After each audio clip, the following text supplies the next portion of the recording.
Olá, muito bom dia. Hoje é terça-feira, 27 de junho de 2023. A gente começou aí com as imagens ao vivo aqui da nossa capital. O sol resolveu dar as caras. Daqui a pouquinho a gente passa a previsão completa para você, não só aqui na capital, mas em todo o estado do Acre. Nós estamos ao vivo para os 22 municípios.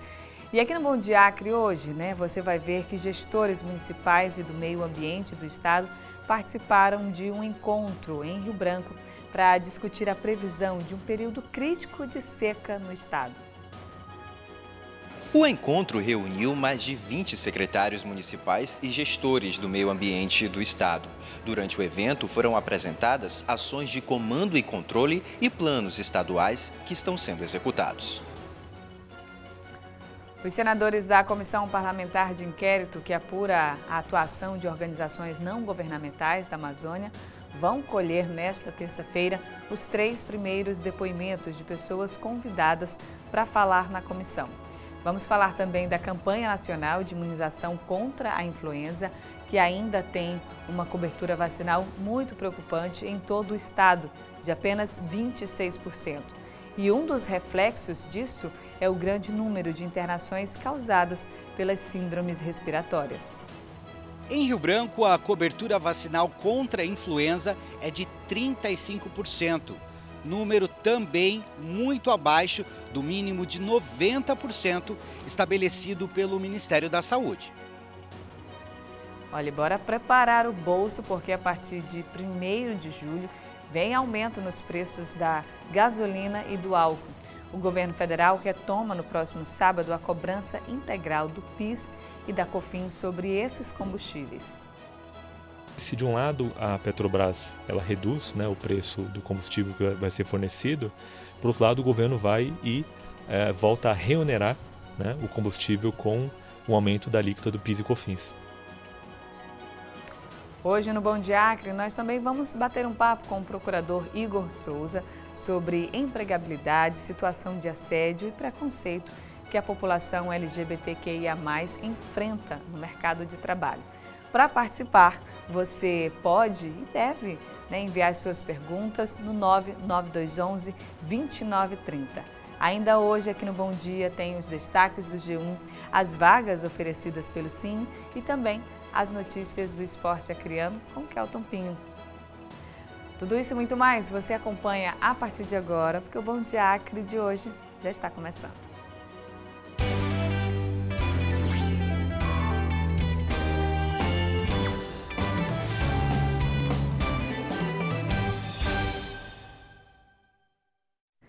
Olá, muito bom dia para você, para todo mundo que está nos acompanhando. Sejam todos bem-vindos. Terça-feira, né? Então, olha, mais um dia aí começando e quero saber da sua participação. Você já pode entrar em contato com a gente, mandar sua mensagem, sugestão, críticas, elogios, perguntas. Daqui a pouco a gente vai ter um bate-papo muito interessante e você pode mandar para a gente no 99211 2930, tá bom? Se tem alguma reclamação também, mas principalmente se você quer compartilhar de como, de onde e como você está acompanhando o nosso Bom Dia, também pode mandar a foto aqui pra gente, tá? Do café da manhã, daquele cafezinho preto, se você está aí na zona rural, se você está no trânsito acompanhando através da internet, se você está no interior do estado, não esquece de colocar a cidade para a gente mandar um alô para todo mundo aí que acompanha sempre as primeiras notícias do dia aqui na Rede Amazônica, no nosso Bom Dia Acre. Bom, gente, nós vamos agora começar as nossas primeiras informações aqui do Bom Dia Acre, conversando com a Ana Paula Xavier, ela que está lá na Avenida Getúlio Vargas, uma das principais aqui da nossa capital, vai falar sobre um programa muito interessante, muito bacana. Mas, como eu disse no início, Ana, o sol resolveu dar as caras, está bem bonito aí. Agora a pergunta que não quer calar, já está quente por aí ou está abafado? Como que está a situação? Bom dia. Tá quente. Como o sol está aparecendo bem cedo, aí esquenta mais rápido também, né? Sem dúvidas. Não tem jeito, né? Essa época agora de estiagem, né? Acho que começou de verdade, já veio frio, aí dividiu as nossas duas épocas do ano aqui no Acre, né? O chuvoso e a estiagem. Então, acho que agora começou de verdade. E olha só, bom dia para você, Elisânia, para quem está em casa nos acompanhando aqui no Bom Dia Acre dessa terça-feira. E falando em tempo, vou dar a previsão do tempo para quem está em casa, para já se programar aí durante o dia, viu? O fluxo de umidade em baixos níveis da atmosfera, associado ao forte calor, ajudam a organizar nuvens carregadas sobre o Acre nesta terça-feira. A previsão para esse dia é de sol forte e temperaturas elevadas em todo o estado. No oeste acreano, o tempo varia de parcialmente nublado a nublado e ocorrem pancadas isoladas de chuva com trovoadas à tarde. Na capital e demais regiões do Acre, a previsão é de céu claro a parcialmente nublado, com possibilidade de chuva passageira à tarde. Aqui em Rio Branco, a mínima é de 21 graus e a máxima de 34. Em Sena Madureira, a mínima é de 21 e a máxima de 33, e em Chapuri a mínima é de 20 graus e a máxima de 35 graus. Então aí as temperaturas vão continuar elevadas sim, viu, Elisânia? E já eu volto com mais informações direto do Hemoacre sobre doação de sangue. Afinal, a gente está aí no Junho Vermelho, né, em alusão aí à importância da doação de sangue para todos nós, né? Só quando um familiar precisa de doação, mas o ano inteiro é importante fazer essa doação. Eu volto com você, Eli. Obrigada, Ana. Bom, gente, seguimos aqui o nosso Bom Dia. Vamos falar agora de gestores municipais e do meio ambiente do estado que participaram de um encontro aqui em Rio Branco para discutir a previsão de um período crítico de seca aqui no estado. Vamos acompanhar. Há mais de 16 anos não ocorria um encontro como esse de secretários de meio ambiente, no estado que possui mais de 87% de cobertura florestal. Alguns municípios são de difícil acesso, como Porto Walter. A secretária de Meio Ambiente da cidade diz que a logística para levar educação ambiental para a população é um desafio. Por exemplo, de chegar até os ramais, né? Agora não, porque o período seco de estiagem é muito bom, melhora a situação. Mas, enfim, nós temos a dificuldade de chegar às escolas, à zona rural, o rio, né, os igarapés, enfim. É um desafio, mas é gratificante. O encontro reuniu mais de 20 secretários municipais e gestores do meio ambiente do estado. Durante o evento foram apresentadas ações de comando e controle e planos estaduais que estão sendo executados. Assuntos como queimadas e desmatamento foram discutidos no encontro, com o tema Construindo um Espaço de Diálogo e Ferramentas de Cooperação para o Desenvolvimento Sustentável. Na reunião foi citada a atuação do Centro Integrado de Geoprocessamento e Monitoramento Ambiental. Além disso, atividades relacionadas ao Cadastro Ambiental Rural e o Programa de Regularização Ambiental foram apresentadas. A secretária do Meio Ambiente e das Políticas Indígenas do Acre reforçou a necessidade de dialogar com os gestores municipais. Então, é um importante momento em que a gente está estabelecendo o diálogo, né, essa retomada de diálogo. É uma primeira reunião, mas a ideia é que nós tenhamos pelo menos 2 reuniões ordinárias. Então, nós vamos falar desses desafios da parte de meio ambiente que nós temos em comum. Em março deste ano, o Acre enfrentou a cheia dos rios, quando mais de 2.000 pessoas ficaram desabrigadas em 5 cidades.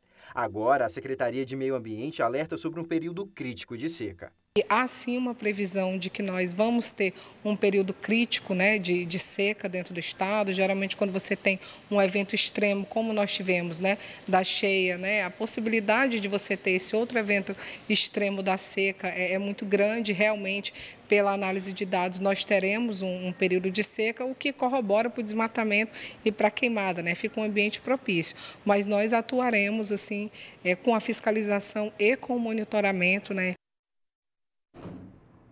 A Prefeitura de Rio Branco lançou nesta segunda-feira o programa Fomento Mulher. A iniciativa, que tem apoio do governo federal por meio do INCRA, entregou recursos para cerca de 80 mulheres produtoras rurais, equipamentos e novas barracas para as feiras livres. No ramal Cainágua, localizado no quilômetro 38 da rodovia C90, a Creuza planta hortaliças, frutas e macaxeira, que há 4 anos ela vende na feirinha do Conjunto Ruilino. Para melhorar e incentivar o trabalho realizado por ela, a Prefeitura de Rio Branco repassou R$ 5.000 para ela e outras 81 mulheres produtoras selecionadas pelo INCRA. A gente vai investir numa melhoria, né, para a família, porque disso que a gente vive, né? Eu acho que vai ser um bom investimento para melhorar para a família da gente, porque como a gente não é assalariado, a gente vive dessa produção, né, que nós produzimos, que nós somos feirantes já há muito tempo. Então isso é muito importante, não só para nós, mas para toda a nossa família, que também a gente ajuda, né? No lançamento do programa Fomento Mulher, 219 produtores receberam, por meio do programa Cultivo Protegido, kits horta. São telas, caixas, mangueiras e outros insumos para ajudar a melhorar a produção, um investimento de R$ 800 mil. A Prefeitura de Rio Branco também fez a entrega de barracas para as feirantes que trabalham em vários pontos da cidade. São 150 novas unidades, no valor total de R$ 551 mil para fortalecer o programa de feiras livres. Atualmente, a capital acreana tem 33 feiras de bairros, realizadas de terça a domingo. Não tenho dúvida nenhuma que vai ajudar muito, e a mulher é fundamental nesse processo. Mas quero dizer também que, além desse fomento que a gente está entregando hoje, juntamente com o INCRA, nós também estamos entregando os kits para poder os nossos produtores mudarem lá os kits que eles têm, as suas estufas que eles têm para produção, principalmente de hortaliças, todo o material novo. Fora isso daí, as nossas feirinhas que estão espalhadas pela cidade, também com produção direta do produtor, também vão ganhar cara nova, com as barracas novas. Agora vamos falar de saúde, né, gente? De imunização, de vacinação, porque foi lançada há mais de 2 meses e prorrogada até o dia 31 de agosto a campanha nacional de imunização contra a influenza.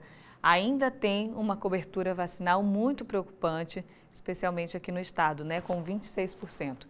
E um dos reflexos disso, claro, é o grande número de internações e atendimentos aí causadas pelas síndromes respiratórias. Crianças e idosos são os mais afetados. Enquanto as salas de vacinação estão assim, quase sempre vazias, à espera da população que precisa da medicação contra a influenza, hospitais e unidades de pronto atendimento estão no caminho inverso. Cada vez mais lotados de pessoas com sintomas da doença, gripe, febre, dor no corpo e falta de ar. A campanha nacional de imunização contra a influenza foi iniciada no dia 10 de abril. Idosos com 60 anos ou mais, trabalhadores da saúde e crianças a partir dos 6 meses aos 6 anos, além de gestantes, fazem parte do grupo prioritário e foram os primeiros autorizados pelo Ministério da Saúde para receber a vacina. No entanto, com os números de imunizados muito abaixo do recomendado, a campanha, que terminaria no dia 31 de maio, foi prorrogada para o dia 31 de agosto e a vacina disponibilizada para todas as idades e públicos com ou sem comorbidades. Em Rio Branco, a cobertura vacinal contra a influenza é de 35%, número também muito abaixo do mínimo de 90% estabelecido pelo Ministério da Saúde. Em uma palavra, eu poderia dizer que nós estamos ruins, né? Ainda estamos ruins. Porém, todavia, nós temos o imunizante disponibilizado, a vacina está disponível em toda a nossa rede de atenção básica. Nós estamos no período crítico, onde muitas crianças, muitas pessoas, na realidade, estão sendo acometidos de síndrome gripal, estão sendo internados e muitas dessas pessoas que estão sendo internadas não tomaram a vacina contra a gripe. Segundo Sheila Andrade, a Prefeitura de Rio Branco tem feito um grande esforço para melhorar esses números. Ela lembra, por exemplo, que 3 unidades de saúde da capital, Rony Meirelles, no Adalberto Senna, Hidalgo de Lima, no Palheiral, e Cláudia Vitorino, na entrada do Taquari, estão desde o início de abril com horários de atendimento estendido, de segunda a domingo, das 7 da manhã às 10 da noite. Fora isso, nós estamos fazendo várias e várias campanhas e continuamos com a busca ativa.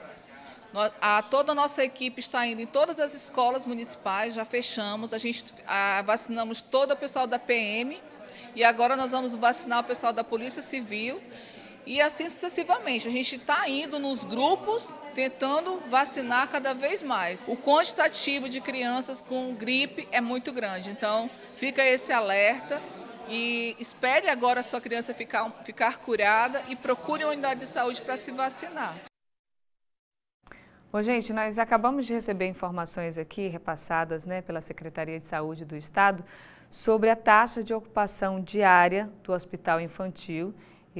Esses dados foram de ontem, dia 26. A enfermaria tem 54 leitos ocupados e a taxa de ocupação está em 90%. Já o CI Pediátrica tem 6 leitos ocupados, o que representa uma taxa de ocupação aí de 60%. A UTI Pediátrica tem 10 leitos ocupados, portanto, 100% aí da taxa de ocupação de UTI Pediátrica no Hospital Infantil aqui da capital. E a gente está esperando ainda as informações para saber se tem crianças, né, na fila de espera para receber aí uma vaga na UTI pediátrica. Portanto, só reforçando que precisa sim da imunização, né? Você pai, você mãe, precisa levar as crianças não só para a influenza, como para outras vacinas que são até obrigatórias também. Bom, gente, agora vamos mudar de assunto. Na verdade, vamos retomar nossa conversa com a Ana Paula Xavier e seguir falando de saúde aqui, porque a Ana vai trazer notícias sobre a doação de sangue, né? Tem um programa aí que incentiva a doação de sangue. A gente sabe que o banco, né, de sangue do Hemoacre está baixo todo dia, né? A gente sabe que precisa aí da solidariedade das pessoas e a Ana vai passar agora, né, de que forma que as pessoas podem colaborar para poder ajudar outras pessoas que estão precisando, né, Ana? Bom dia mais uma vez. Exatamente. Agora a gente volta a falar de um assunto muito importante, que é a doação de sangue.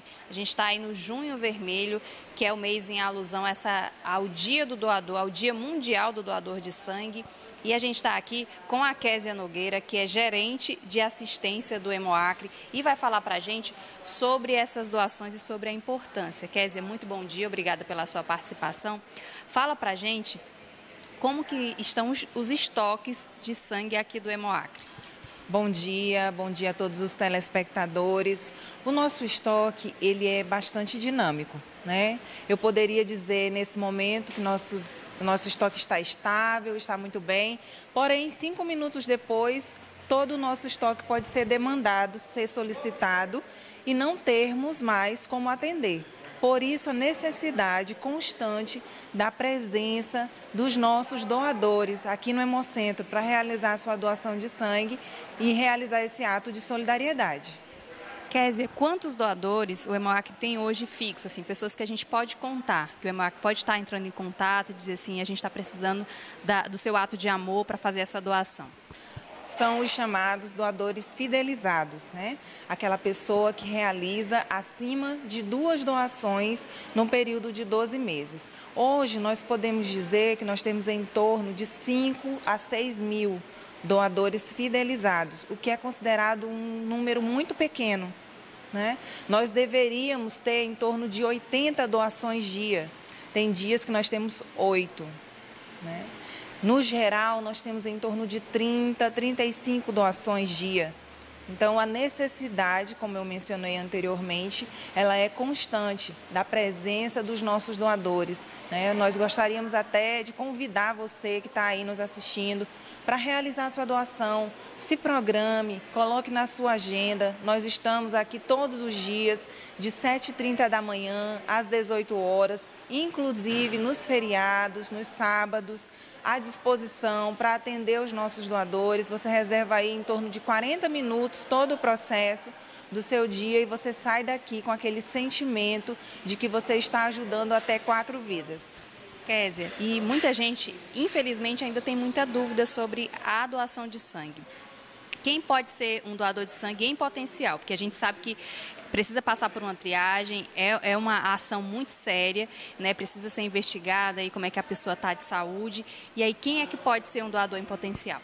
Isso mesmo, a doação de sangue, como você mencionou, é algo sério, é algo muito, na verdade, é um risco para quem está recebendo e a entrevista e o procedimento aqui é para que esse risco seja minimizado o máximo possível, né? Para doar sangue, você precisa estar bem de saúde, você faz uma autoanálise. Eu me sinto bem de saúde, estou dormindo bem, estou bem alimentado, então você é um doador em potencial.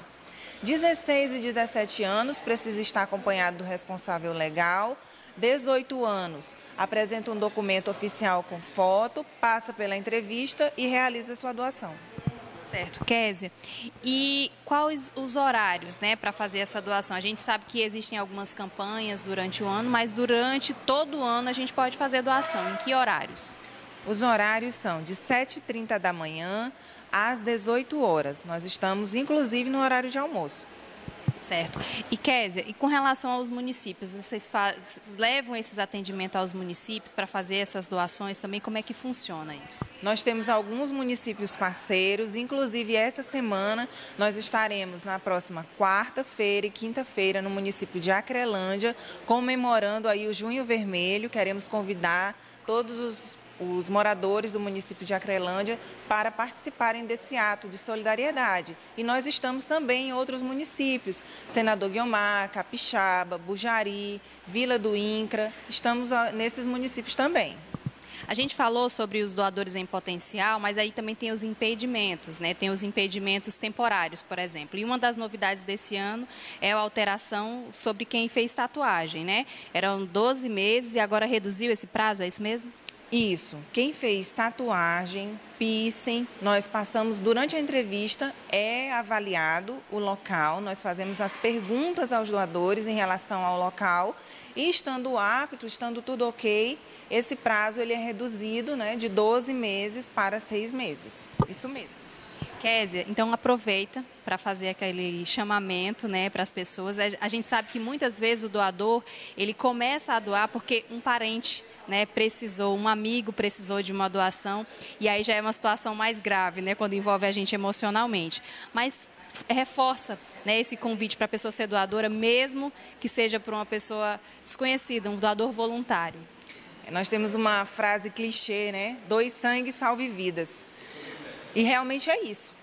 É o sentimento de dever cumprido, é a possibilidade de ajudar outras pessoas e também a possibilidade de ajudar, às vezes, alguém perto de você. Nós não sabemos quando alguém vai precisar, não sabemos se nós mesmos vamos precisar desse sangue. Então, é a possibilidade de garantir o estoque, de garantir o atendimento à população, fazer a nossa parte enquanto doador. Aquilo que eu mencionei, se programe, coloque um horário na sua agenda, estabeleça durante o ano, eu vou realizar 2 doações. Se programe o mês, o dia, durma direitinho, se alimente bem e compareça ao Hemoacre e realize sua doação.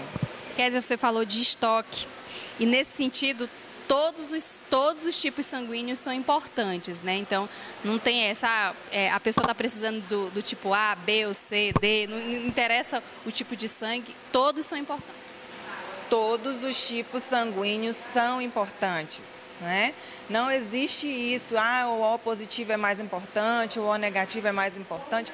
Não existe isso. Todos os tipos são importantes e necessários, principalmente para a nossa realidade.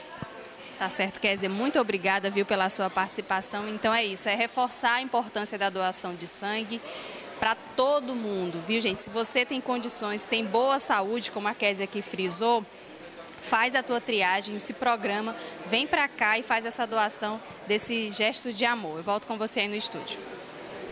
Obrigada, Ana, pela participação. Como diz aí o próprio cartaz, né? Precisamos cada vez mais de pessoas do seu tipo sanguíneo. Bom, gente, vamos mudar agora de assunto, né? Passar para as notícias policiais. A Polícia Federal, em parceria com a Polícia Rodoviária Federal e o Instituto Chico Mendes de Conservação e Biodiversidade, realiza a Operação Flona Iquiri durante os dias 9 e 22 de junho. Segundo o balanço da operação, foram fiscalizadas 33 pessoas e 23 veículos, sendo 6 de carga. Uma motocicleta que havia sido roubada foi recuperada e um homem preso suspeito de receptação. Além disso, os policiais apreenderam 6 espingardas calibre 22 com 15 munições e 5 quilos de pescado ilegal. As fiscalizações ocorreram na região da Amacro, nas zonas rurais dos municípios de Boca do Acre e Lábrea, no interior do Amazonas, e nos distritos de Extrema e Nova Califórnia, em Rondônia, além da capital Porto Velho.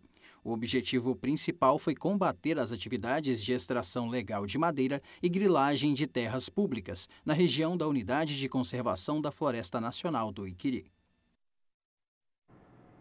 7 horas e 57 minutos, vamos falar agora de outro assunto extremamente importante. A gente está em um mês de combate à LGBTI, né, fobia, e a gente vai receber aqui no nosso estúdio do Bom Dia Acre o procurador responsável pela Coordenadoria Regional de Promoção de Igualdade de Oportunidades e Eliminação da Discriminação no Trabalho, Igor Souza. Seja muito bem-vindo. Bom dia. Bom dia a todos. Bom dia, telespectador. Muito obrigada pela sua participação aqui. Bom, a gente vai falar especialmente sobre essa questão da intolerância, do preconceito que afeta, né, várias áreas, especialmente no trabalho. O senhor considera o Brasil um país intolerante? Como que pode ser feito para reforçar ainda mais essa questão do não preconceito, né? De que forma que o senhor avalia esse cenário, especialmente na sua área de trabalho, né, com as denúncias, com os casos que chegam até o senhor? Infelizmente, né, o Brasil é um país extremamente intolerante. Não por outra razão nós celebramos esse dia, né, o Dia Mundial do Orgulho, e é justamente porque, infelizmente, ser uma pessoa LGBTQIA+, no nosso país ainda tem sido motivo de muita exclusão, marginalização. Há dados aí que indicam que a expectativa de vida de uma pessoa trans no país é de apenas 35 anos. E essa exclusão ela vai para todos os âmbitos da vida da pessoa, né? Na escola, a gente tem índices de evasão escolar muito grandes, nas famílias, abandono familiar e também no trabalho, que não poderia ser diferente.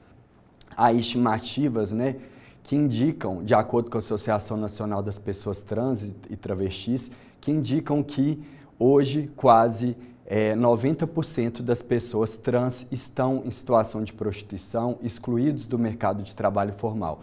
Então isso indica aí o desafio que o Ministério Público do Trabalho tem com relação a essa temática e essa necessidade de reformas aí estruturais, de medidas de proteção à pessoa trans, à pessoa LGBTQIA+, de modo geral.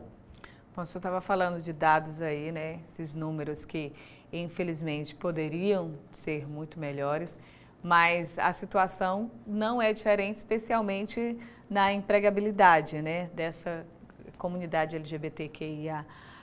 Aí, como que está esse cenário, né? Ainda é muito difícil conseguir uma vaga, situação de assédio, como lidar com essa situação? Quais são as denúncias que chegam? Em relação a essa temática, né, da discriminação das pessoas LGBTQI no trabalho, a gente tem uma sigla aí bem extensa e a depender de quem a gente está falando, a discriminação ela acaba ganhando novas cores, novos formatos. Quando a gente está falando das pessoas transgênero, ou seja, aquelas pessoas que não se identificam com o gênero que a elas é atribuído quando do nascimento, nós temos aí, além de toda essa questão da discriminação, assédio, intimidações que levam aí à questão estereótipos que são colocados a essas pessoas, nós temos também para aquelas pessoas que acessam o trabalho formal, né, que como foi falado é uma dificuldade, muitas dessas pessoas não conseguem acessar o mercado de trabalho formal Quando conseguem acessar, nós temos ainda questões relativas a, por exemplo, ao uso do nome social, ao uso dos banheiros, que são aí dificuldades que essas pessoas lidam aí todos os dias, diariamente, no dia a dia do mercado de trabalho. O senhor falou aí em questão de assédio, de preconceito, são as situações mais comuns, corriqueiras, né, que as pessoas LGBTQIA+ enfrentam no mercado de trabalho, por exemplo? O assédio, a discriminação são as denúncias que normalmente chegam ao Ministério Público do Trabalho. Mas há também casos, né, de impedimentos aí nas promoções, né? Então, em muitos casos, a pessoa LGBTQIA+, ela consegue acessar aquele mercado de trabalho, mas em muitos casos fica ali restrita a determinadas funções. Tem muitas barreiras, né? Exatamente. Algumas imposições. E já que o senhor tocou nesse assunto, de que forma, né, que as empresas, RHs, as pessoas que trabalham podem fazer para melhorar, para mudar, para envolver, né, essa comunidade LGBTQIA+, trazer soluções, né? Que soluções seriam possíveis? Sim, essa é uma questão muito importante, né? É dever das empresas também participarem, né? O consumidor, cada dia mais, ele cobra essa responsabilidade social das empresas. Elas também têm esse dever, né, de buscar essa inclusão. O Ministério Público, ele tem entendido pela constitucionalidade de qualquer empresa e buscar ações afirmativas, ou seja, medidas aí, editais, processos seletivos específicos para pessoas LGBTQIA+, e outros públicos em situação de vulnerabilidade. E além dessas medidas que podem ser feitas para a inclusão dessa pessoa na empresa, há também a possibilidade de criar campanhas de conscientização, criar canais de denúncia que sejam sigilosos, que permitam aí que essa pessoa se sinta confortável aí no seu trabalho. Bom, e sobre essas atividades, essas campanhas de conscientização, o MPT realiza também algumas atividades, né, para promover a importância dessa inclusão e para ter igualdade não só para a comunidade LGBTQIA+, mas também para todas as pessoas no mercado de trabalho em geral, né? Sim. O Ministério Público do Trabalho, ele tem atuação ali repressiva, né, investigando ali denúncias que chegam de exclusão, não só em relação às pessoas LGBTQIA+, pessoas com deficiência, enfim, vários públicos que estão aí nessa situação de discriminação na nossa sociedade. E para além dessa atuação, né, das denúncias, das ações que nós ajuizamos, nós temos também nossa atuação promocional. Em relação às pessoas com deficiência, nós temos o nosso programa de promoção, de cumprimento da cota das pessoas com deficiência e também aqui na nossa regional nós temos o projeto de empregabilidade LGBTQIA+, por meio do qual o Ministério Público do Trabalho, ele incentiva aí o Sistema S, o poder público, a capacitar essas pessoas LGBTQIA+, para que elas possam se inserir no mercado de trabalho e a iniciativa privada possa contratá-las. Então, tem essas duas atuações, tanto repressiva, né, quando há uma violação, mas também promocional para incentivar e fomentar aí a maior diversidade dentro das empresas.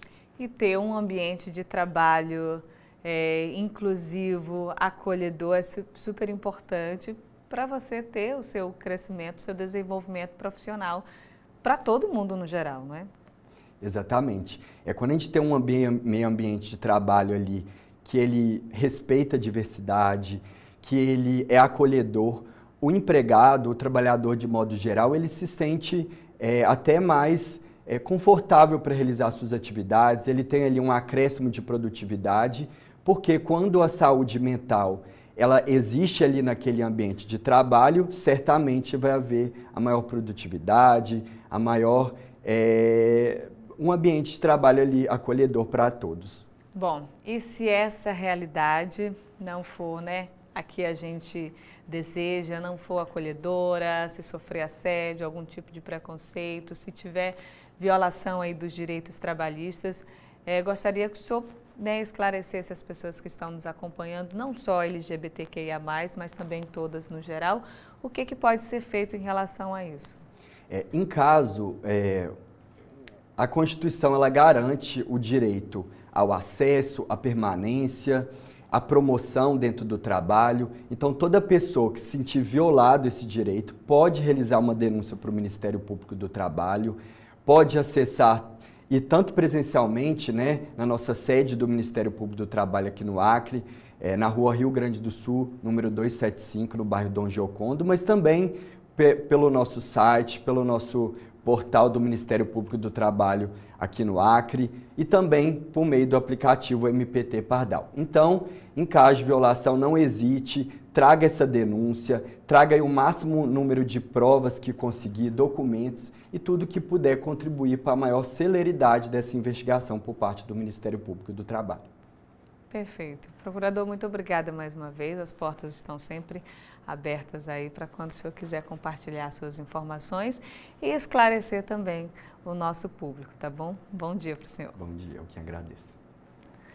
Bom, gente, nós vamos agora falar lá de Cruzeiro do Sul, porque profissionais da educação da rede municipal de ensino suspenderam a greve depois de 23 dias.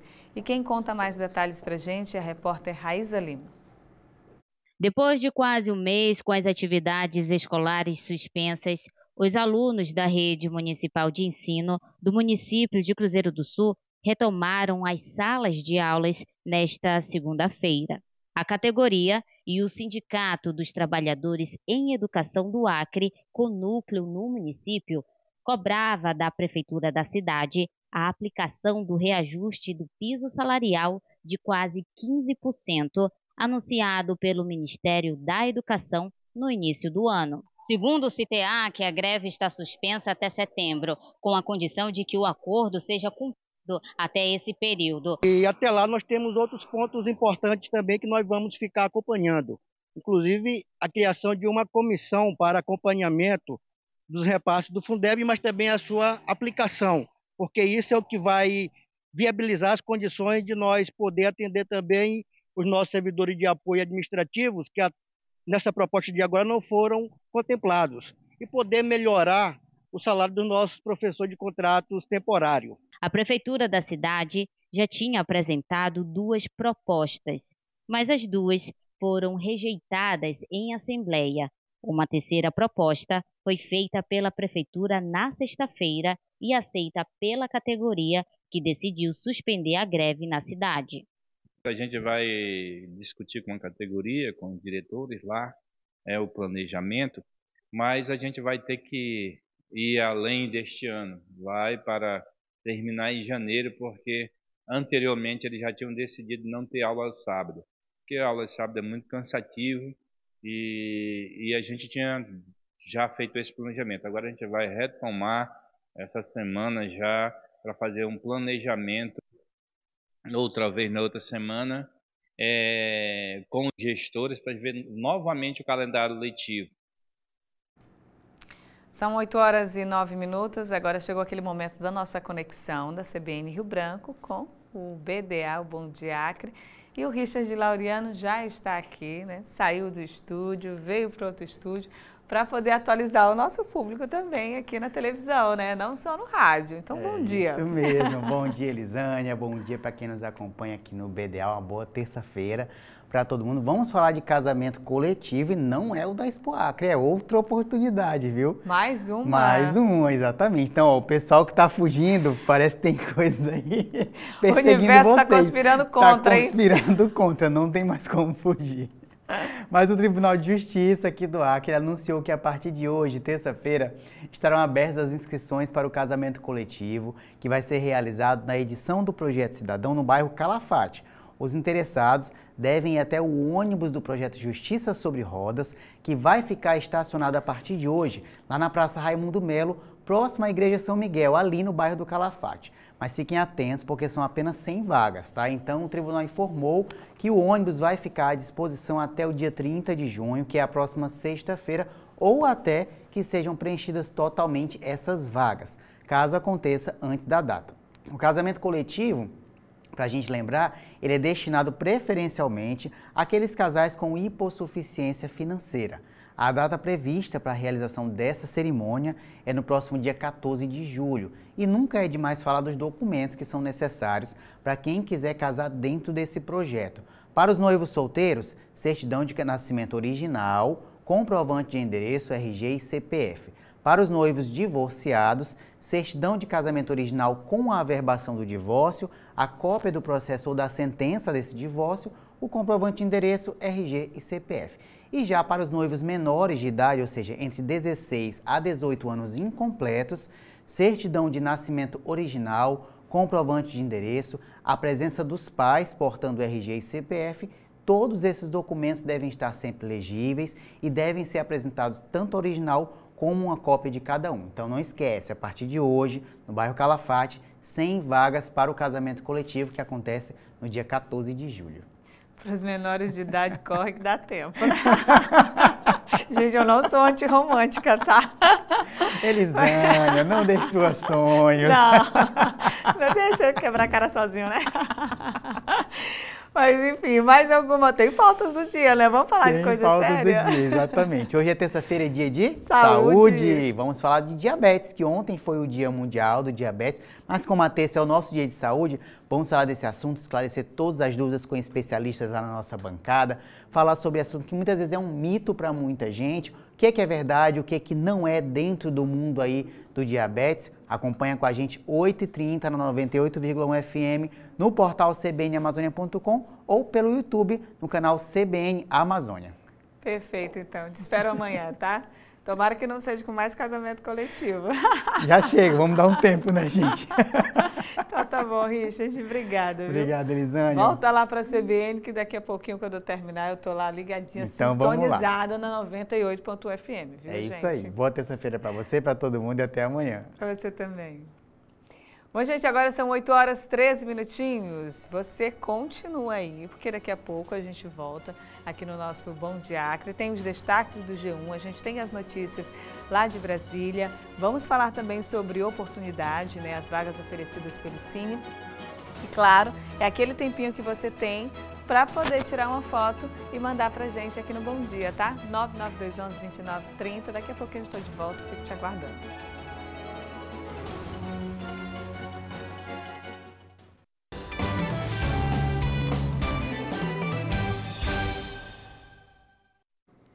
De volta aqui no nosso Bom Dia Acre, e você já confere agora o que é destaque no portal de notícias de Acre. Tácita Muniz está aqui comigo, já no estúdio. Para começar, gente, falando de uma história, não tenho nem adjetivo para falar, não sei se é intrigante, se é de superação, é de duas guerreiras mesmo, na verdade, né, que estão aí. Já superaram, já teve o diagnóstico, que está tudo ok em relação à doença, que é o câncer? Tácita, bom dia. Bom dia, Elisânia, bom dia para todo mundo que nos acompanha aí pelo Bom Dia Acre. Estão na luta ainda, viu, Elisânia? A fonoaudióloga Eliana Barbari descobriu um câncer de mama no início de março e no dia 28 do mesmo mês, a filha Emanuele também foi diagnosticada com um linfoma de Hodgkin detectado. Atualmente, as duas estão em tratamento e, claro, se apoiam no amor de mãe e filha para enfrentar a doença. Tudo começou em fevereiro deste ano, quando a mãe começou a sentir um cansaço em um dos braços e percebeu um inchaço na mama. Ela decidiu buscar uma unidade de saúde no município de Cruzeiro do Sul, onde mora com as duas filhas e o marido, que também é fonoaudiólogo. Mas aí ela veio para Rio Branco e no dia 8 de março recebeu o diagnóstico do câncer de mama, né? Nesse dia começou a investigação no Hospital de Amor e a médica alertou que iria fazer a biópsia porque realmente era um câncer de mama.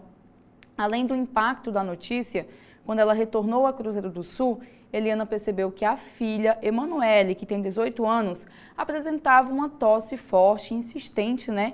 E pensou que até que era Covid.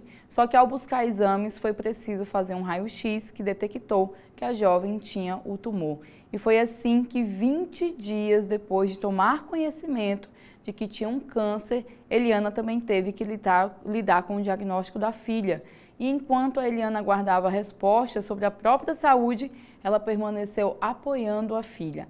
Ela conta que o tumor da jovem já apresenta redução, mas o dela, por conta da demora do diagnóstico final, teve metástase. As duas seguem em tratamento. Eliana disse que foi realizada uma campanha, né, para adquirir o medicamento em falta e para arcar com alguns exames. E claro, além da resiliência que precisaram demonstrar, Eliana ressalta que tenta tirar algum aprendizado desse período. Ela cita como exemplo que passou a olhar para si com mais cuidado. Agora a gente fica na torcida por essas duas guerreiras, né, que vão vencer essa doença juntas com certeza. E também como demonstra o amor de mãe e filho, né? Elisânia falava mais cedo na CBN que é difícil você tentar até expressar esse amor, né? Porque a Eliana conta, né, que ela teve o diagnóstico, já estava ainda digerindo o diagnóstico, mas quando teve o diagnóstico da filha foi como faltasse o chão, né? Como se ela fosse resgatada, e aí uma dá a força para a outra, e ela até fala, né? Nos demos as mãos e uma nutre a outra de força para poder passar por esse período. Com certeza. E também acende um alerta, né? Porque a jovem tem 18 anos e as mulheres no geral, e a gente sabe que câncer de mama não dá só em mulher, viu, gente? Homem também. E a imagem que você tem é de que o câncer de mama só vai afetar as mulheres mais velhas, né? Acima dos 40, 45, já perto dos 50 anos. E fica o alerta aí para todo mundo, né? Fazer o preventivo, para poder se cuidar e, como a própria mãe diz, para olhar um pouquinho para si e não perder essa oportunidade de cuidar da saúde, né? Porque o quanto antes você tem um diagnóstico de qualquer doença, né, gente? Mais chance você tem de resolver, de ter uma solução aí mais breve, né, Tássia? Com certeza. E fica a nossa torcida aí, né, Elisânia? Com certeza. Essas duas guerreiras, vai dar tudo certo. Vai, a gente sim. já está mandando aqui energias positivas. Pronto. Já está batido o martelo. Pronto. Bom, Tássia, a gente vai mudar de assunto agora. A gente vai falar de um planejamento, né, para ter acesso a Porto Walter, mas de uma forma mais rápida, é isso? Me conta aí, como que vai conseguir chegar em Porto Walter tão rápido assim? Hein? Exatamente, deixa eu tentar resumir essa novela, Tá. viu, Elisânia? A Prefeitura aí de Porto Walter reuniu autoridades municipais e políticos no fim de semana para discutir o acesso terrestre entre o município, que é um dos mais isolados do estado, e Cruzeiro do Sul, que é o município vizinho. No ano passado, não sei se vocês lembram, uma estrada de terra foi aberta com cerca de 84 quilômetros de extensão, mas acabou sendo interrompida porque atravessaria um trecho da terra indígena Jaminauá do Igarapé Preto.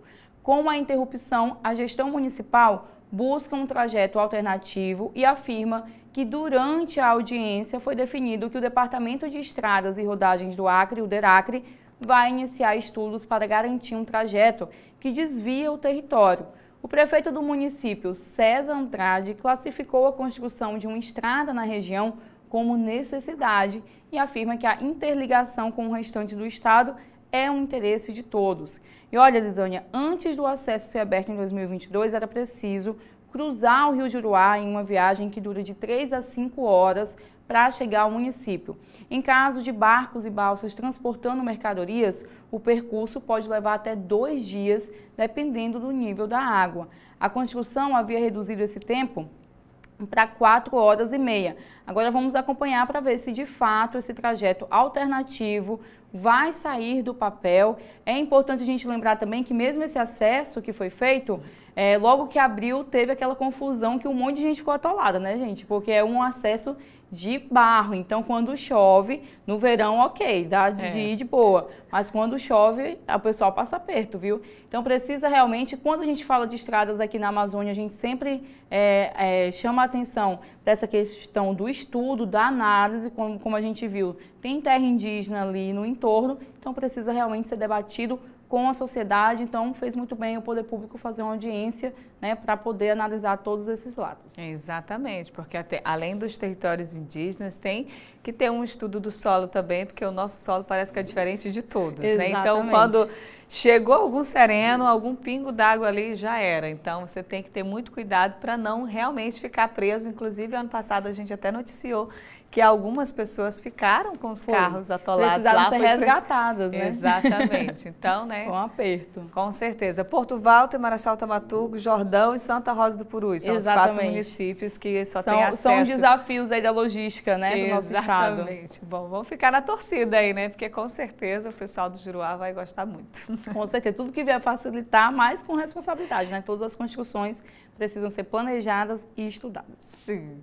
Tássia, obrigada. Amanhã eu fico te esperando aqui no Bom Dia. Obrigada, Lia. Até amanhã para você e para todo mundo. Tchau, Até amanhã. Bom, gente, bora falar das notícias de Brasília agora? Ó, e bora preparar o bolso aí, porque a partir de 1º de julho vem aumento nos preços da gasolina e do álcool. É que o governo federal retoma no próximo sábado a cobrança integral do PIS e da COFINS sobre esses combustíveis. Anderson não consegue encher o tanque do carro há tempos. Não tem como, né? Caro. Uma hora tá um preço, outra hora tá outro. Não tem como não. Aí vai botando conforme vai precisando, né? Ele não é o único que tem sofrido com os preços dos combustíveis. A gente faz assistência técnica, então a gente vai fazer uma visita, a gente só coloca o necessário. Botando a metade, R$100 só, para ver se acha um posto mais em conta.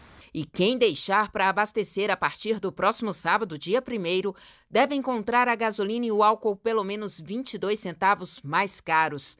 Isso porque o Ministério da Fazenda vai retomar a cobrança integral do PIS e da COFINS sobre esses combustíveis. Esses tributos deixaram de ser cobrados em junho de 2022 no governo Bolsonaro para conter a disparada dos preços nas bombas em ano de eleições. Mas em março deste ano, o atual governo iniciou a retomada gradual da cobrança, ao mesmo tempo em que a Petrobras anunciou uma redução dos preços nas refinarias.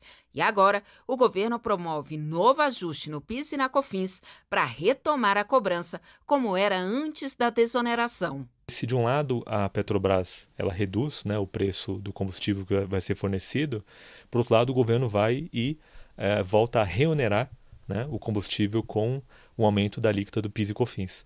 Então, no frigir dos ovos, né, o contribuinte ele vai ter pouca percepção, né, de uma diminuição do valor da gasolina. Na verdade, a tendência até que ele sinta uma majoração. A expectativa do governo federal é de que a Petrobras reduza os preços nos próximos meses. A Petrobras informou que não realiza previsão de redução nem de aumento de preços. Bom, e a gente segue aqui com as notícias de Brasília, porque começa hoje o prazo de inscrição no programa Universidade para Todos, o ProUni, para o 2º semestre. As inscrições devem ser feitas no Portal Único de Acesso ao Ensino Superior. O endereço é este que aparece na sua tela. Para se inscrever no programa, o candidato precisa ter feito o Enem no ano passado ou em 2021. Além disso, não pode ter zerado na redação e a pontuação mínima na prova é de 450 pontos. Os interessados terão até sexta-feira para fazer as inscrições. O resultado da primeira chamada sai no dia 4 de julho e o da segunda no dia 24 de julho. O ProUni é o programa do governo federal que oferece bolsas de estudo em instituições particulares de educação superior. São descontos parciais e integrais. Para ter acesso à bolsa integral, o estudante deve comprovar renda familiar bruta mensal de até 1,5 salário mínimo por pessoa. Para a bolsa parcial, a renda familiar bruta mensal deve ser de até 3 salários mínimos por pessoa. São mais de 26 mil bolsas para a região norte. Só o Pará tem quase 10 mil vagas. No Amazonas devem ser disponibilizadas mais de 7 mil. Para o Tocantins serão 3.678. Em Rondônia, cerca de 2.500 alunos devem ser contemplados. No Amapá, são 1.381 bolsas. No Acre, 1.211 e em Roraima, 751. O Supremo Tribunal Federal validou o trecho da reforma da Previdência que reduz o valor da pensão por morte do INSS. Por 8-2, os ministros do Supremo Tribunal Federal consideraram constitucional regra definida na reforma previdenciária aprovada em 2019. A norma em questão define que o viúvo ou viúva deve receber 50% do valor da aposentadoria já paga ao segurado, ou do benefício ao qual o segurado falecido teria direito se fosse aposentado por incapacidade na data da morte. Além disso, mais 10% por dependente, limitado a 5 dependentes. A regra foi contestada no STF pela Confederação Nacional dos Trabalhadores Assalariados e Assalariadas Rurais. A entidade alegou danos à proteção digna à família do falecido. A análise da ação ocorreu no plenário virtual da Corte e prevaleceu o entendimento do ministro relator Luiz Roberto Barroso. Segundo o magistrado, as pensões por morte não visam a manutenção do padrão de vida alcançado pelo segurado falecido e também não têm natureza de herança. A CPI das ONGs no Senado entra hoje na fase de depoimentos. As informações você acompanha agora com o Wellington Lopes. Os senadores da Comissão Parlamentar de Inquérito que apura a atuação de organizações não governamentais na Amazônia colhem nesta terça-feira os 3 primeiros depoimentos de pessoas convidadas para falar na comissão. Vão ser ouvidas as lideranças indígenas Alberto Brazão Góes, Valdeci Baniwa e Adriel Cocama. Além de ouvir os depoentes e fazer perguntas, os parlamentares querem também aprovar vários requerimentos, inclusive alguns solicitando informações aos estados do Amazonas, Acre, Amapá, Rondônia, Roraima, Pará e Tocantins, e também às prefeituras das capitais desses estados sobre acordos, termos de cooperação, parceria e instrumentos firmados com organizações da sociedade civil de interesse público e organizações não governamentais em temas relacionados a meio ambiente, mudança do clima e comunidades indígenas. De Brasília, Wellington Lopes. Bom, agora vamos falar de economia, de mercado de trabalho, de oportunidade, das vagas oferecidas pelo Cine. Aqui na nossa tela do Bom Dia nós vamos acompanhar, quais são as profissões que estão precisando aí no mercado de trabalho aqui em Rio Branco, no Acre. Temos açougueiro, analista administrativo, auxiliar de costura, de lavadeira, de padeiro, auxiliar operacional de logística, PCD, pessoa com deficiência, precisa levar a documentação comprovando que você se encaixa nesse perfil. Tem vaga também para cabeleireiro, escovista, carregador e descarregador de caminhões, cobrador de transporte coletivos, consultor de vendas, costureira em geral, cozinheira em geral, eletricista de manutenção eletroeletrônica. Seguimos aí com outras vagas, como embalador à mão, estoquista, farmacêutico, gerente de loja e supermercado, manobrista, mecânico de automóveis e caminhões, mecânico de máquinas, de corta-grama e roçadeira, motorista de ônibus rodoviário, motorista entregador, operador de caixa, operador de câmera de vídeo, passadeira de roupas, pedreiro. Seguimos porque ainda tem mais vagas aqui, olha, para peixeiro, técnico agrícola, técnico em enfermagem do trabalho, técnico em saúde bucal, topógrafo, vendedor de serviços, vendedor interno e também vigilante. Só lembrando, gente, que outras informações vocês podem obter através do telefone 3224-5094 e também o 0800-647-8182.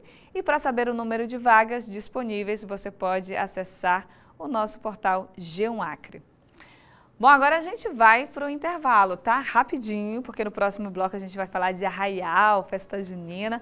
Tem ainda as notícias do esporte acreano, que Elton Pinho já está se preparando para entrar aqui no estúdio. 99211-2930 para você participar com a gente. Fico te esperando.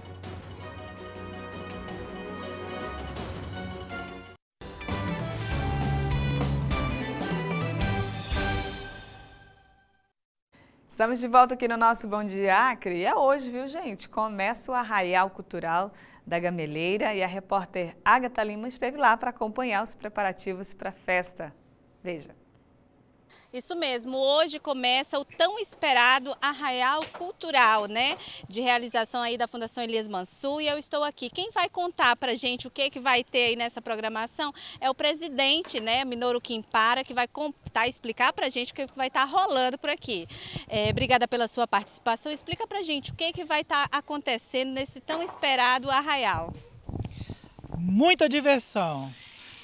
Concurso de quadrilhas, são 12 quadrilhas que vão estar se apresentando aqui. A campeã vai nos representar fora do estado, na competição nacional, muita comida típica, muita dança, espaço para as crianças, para o pessoal da melhor idade, para se divertir. Serão 6 dias de muita diversão e, muito importante, com toda a segurança, né?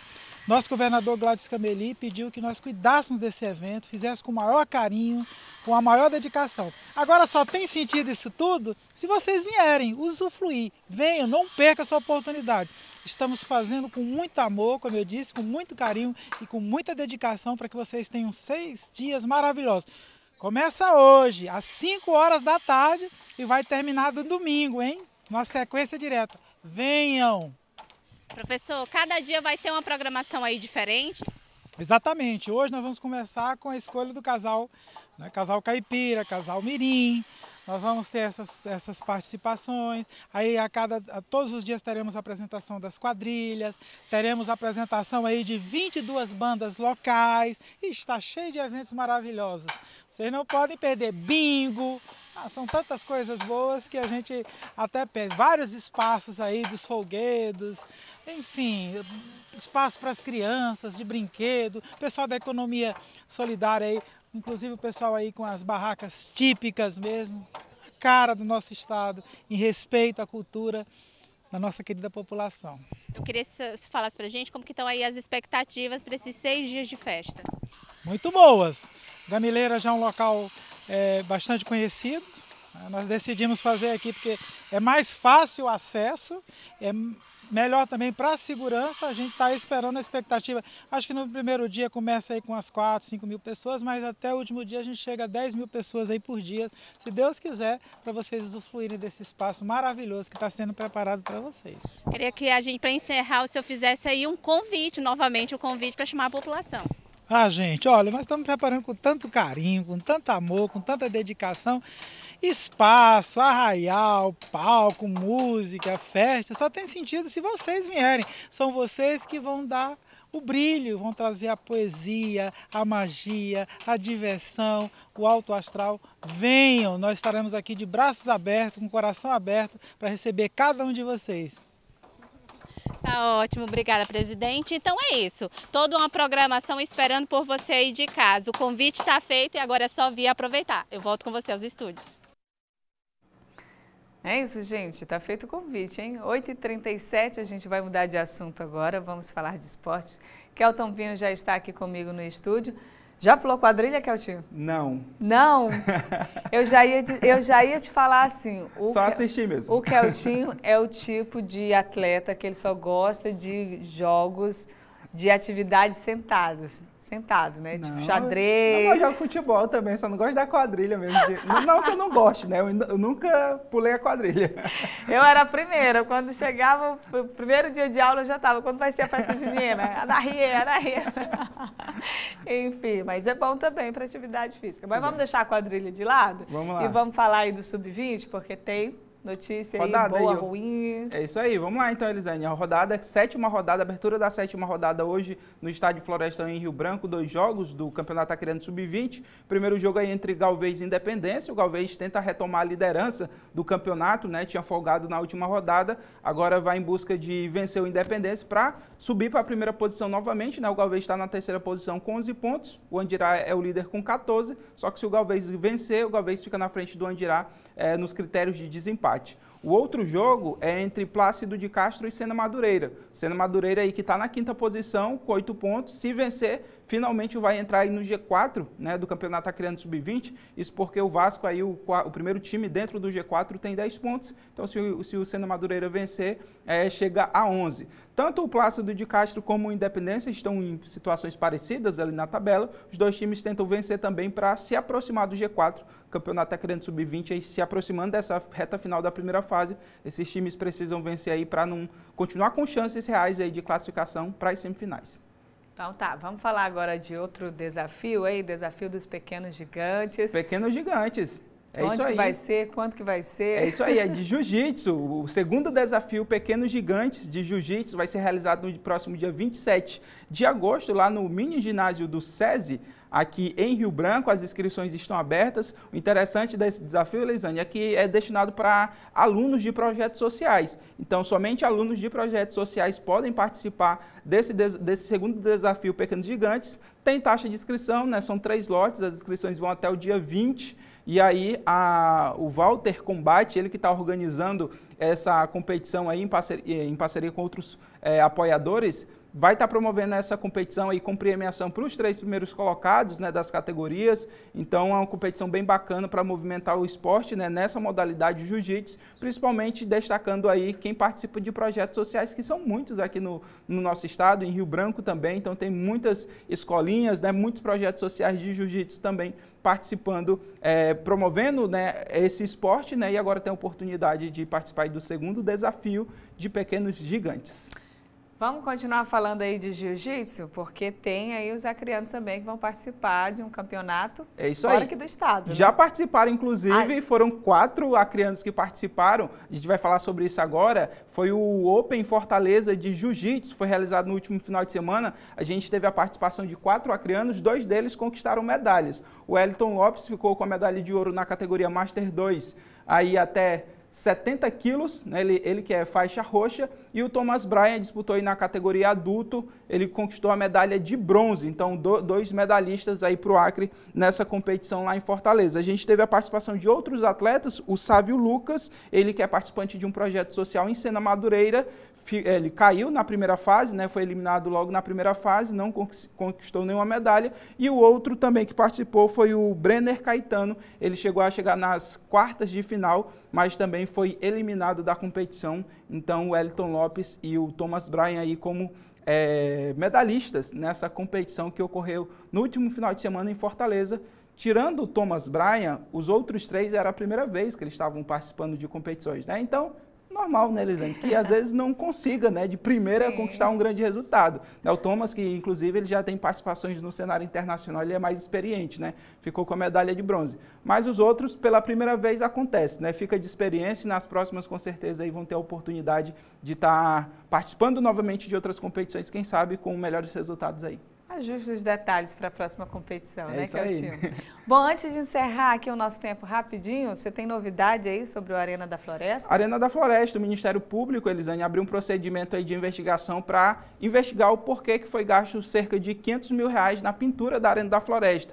A Arena da Floresta que virou Arena Acreana em 2019, em 2021 voltou a ser a Arena da Floresta e recebeu a pintura original, né, desde que o estádio foi inaugurado. E aí o Ministério Público agora quer saber da Secretaria Estadual de Educação do governo por que foi gasto esse valor. Perfeito, então, Keltinho. Para finalizar, ontem eu fiquei te devendo o porquê que o apelido Careca era Careca. Descobri, então tá. É porque a mãe dele, quando ele nasceu, ele tinha pouco cabelo. Aí virou careca. Pronto. Mas todo bebê tem pouco cabelo, né? Não gostei não da sua filha. Mas tá bom, obrigada pelo esclarecimento, Keltinho. Valeu, Elisânia, até a próxima. Até amanhã. Bom, gente, antes de encerrar aqui o nosso Bom Dia rapidinho, vamos dar uma conferida aí para ver quem que mandou foto pra gente aqui, os nossos telespectadores. Que coisa fofa, gente. Bom dia, Elisânia, manda um abraço pro meu filho, Alan Levi, eu sou a Luzanira, aqui da Transacriana. Super abraço pro Alan, gente, pra Luzanira, para todo mundo da Transacriana também. O Elias, olha, tá aí, mandou foto registrando o momento do Bom Dia. Hoje estou acompanhando o melhor Jornal da Manhã enquanto o paciente termina o exame. Sou condutor de ambulância. Elias, muito obrigada. Bom dia para você, bom trabalho também para todo mundo. Sejam todos bem-vindos aqui no Bom Dia. 8h43, gente, está encerrando o nosso Bom Dia Acre hoje, mas eu fico te esperando amanhã, a partir das 7h30 da manhã, logo após o Bom Dia Brasil. Tchau, tchau.